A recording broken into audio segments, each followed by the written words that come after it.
Welcome to this explainer. Today, we're tackling the Great Pyramid Mystery, archaeology versus pseudo-archaeology. We see these massive, absolutely awe-inspiring structures at Giza.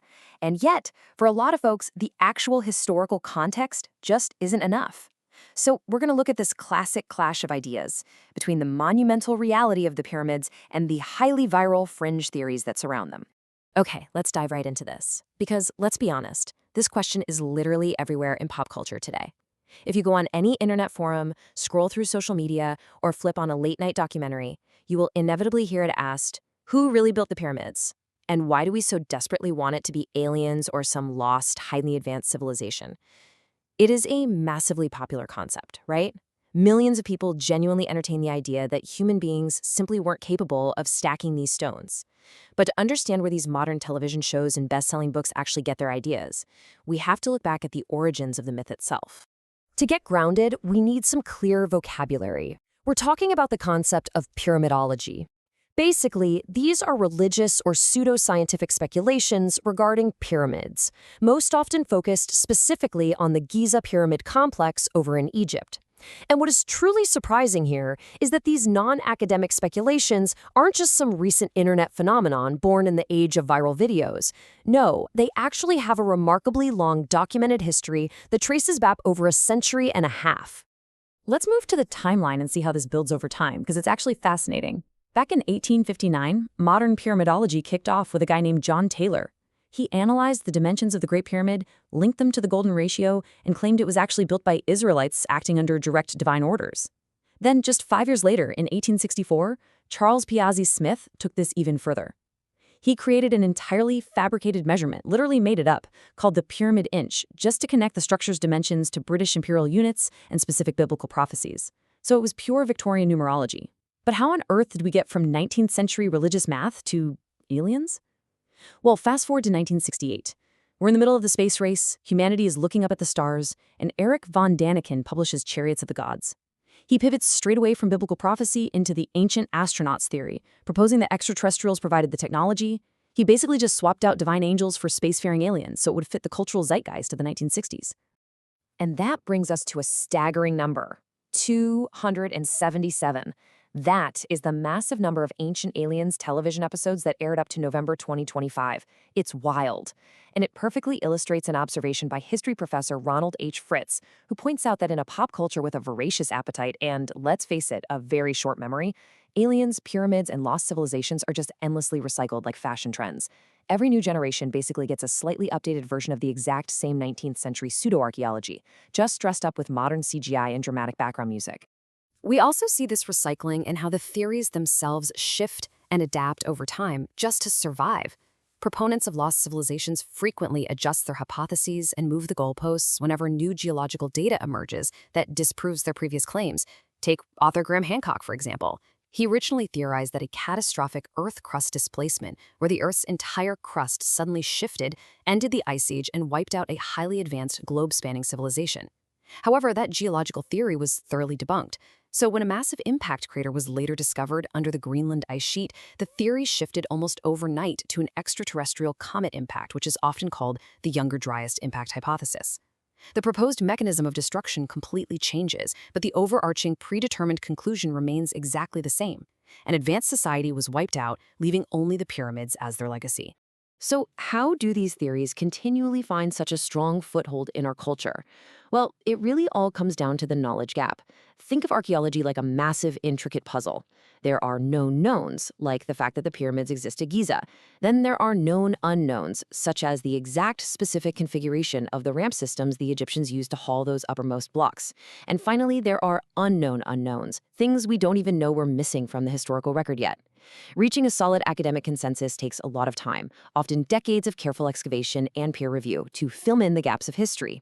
And it's exactly in that unresolved, quiet window of time that pseudoscience thrives. It sneaks fringe theories, magic, and uncorroborated evidence right into those known unknowns. But scholars warn that filling these knowledge gaps with extraterrestrials isn't just harmless entertainment. University of Alabama anthropologist Professor Sarah Parcock provides a heavy-hitting perspective on this. She states, the belief that aliens built the pyramids, or in fact any ancient monument, is deeply racist. Now, to understand exactly why scholars make this argument, we have to look closely at what these fringe theories are actually dismissing when they look at human history. And this brilliantly illustrates how, by rushing to credit aliens, these theories are completely ignoring sheer human capability. First off, the alien theories totally disregard the clear, well-documented architectural evolution in Egypt. The Great Pyramid didn't just appear out of nowhere, right? We have the archaeological record showing a step-by-step evolution from simple, layered mud brick tombs called mastabas to the step pyramid of Djoser, then the bent pyramid, and finally into the refined, true pyramids at Giza. It was a centuries-long process of trial and error. These theories also dismiss the universality of human thinking. When faced with similar engineering problems, like wanting to build the tallest, most stable structure possible with stone, both Egyptian and Mesoamerican ancestors produced similar, wide-based triangular engineering solutions. It isn't evidence of a globe-spanning lost civilization, it's honestly just physics. Furthermore, these theories mistakenly apply modern, rushed corporate timelines to ancient builders. Our ancestors didn't have modern quarterly financial deadlines. They had a fundamentally different perception of time and generational labor, which allowed them to meticulously problem-solve and execute massive projects without any advanced tech. Section 2, the archaeological reality. Dismantling the fringe myths at Giza. 20. Just 20 years. That is the mere amount of time it took to complete the Great Pyramid of Khufu. This directly contrasts with the pseudo-archaeological claim that building such a massive structure was mathematically and physically impossible for ancient humans to accomplish in a single lifetime. It wasn't impossible, and it didn't even take centuries. With dedicated, organized labor, brilliant ingenuity, and time, they achieved this absolute precision in just 2 decades. And we actually know how they managed this logistical miracle. They utilized the annual flooding of the Nile River, which allowed boats to transport massive, multi-ton limestone blocks directly to the base of the construction site. It was an entire economy and tens of thousands of skilled, well-fed workers mobilizing during the agricultural off-season to build a monument for their king. Now, what's really interesting about this slide is how it breaks down the persistent myth of the pristine, empty pyramid.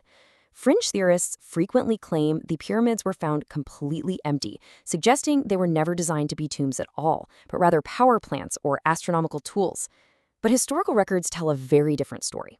Back in the 9th century, the explorer Al-Mamun tunneled into the Great Pyramid. Accounts from that era document that he actually found a mummy and treasures inside an anthropomorphic sarcophagus in Khufu's pyramid. You see, looting in antiquity was a very real, devastating problem, and the pyramids were stripped of their wealth thousands of years before modern tourists ever arrived.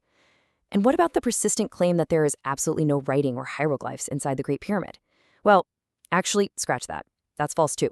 The Howard Vyse expedition in the 19th century documented writing, including the very name of the pharaoh Khufu, painted in red ochre by the ancient work gangs in the hidden, inaccessible relieving chambers far above the king's chamber. This brings us to a foundational philosophical anchor for archaeologists, historians, and scientists, Occam's razor. Also known as the law of parsimony, it's the problem-solving principle that the simplest explanation is usually the right one. When we look at the pyramids, we really have 2 options. Option 1, the ancient Egyptians who left behind vast cities, tools, worker villages, and written records built them. Or option 2, ancient astronauts traveled millions of light years across the frozen vacuum of the universe, bypassing countless other planets, just to fly down to Earth and teach human beings how to stack rough-cut stone blocks in a desert, only to fly away and leave 0 technological artifacts behind. I think we can agree one of these options overly complicates the narrative to an absurd degree. So, the crucial point is perfectly summarized by the late astrophysicist Carl Sagan.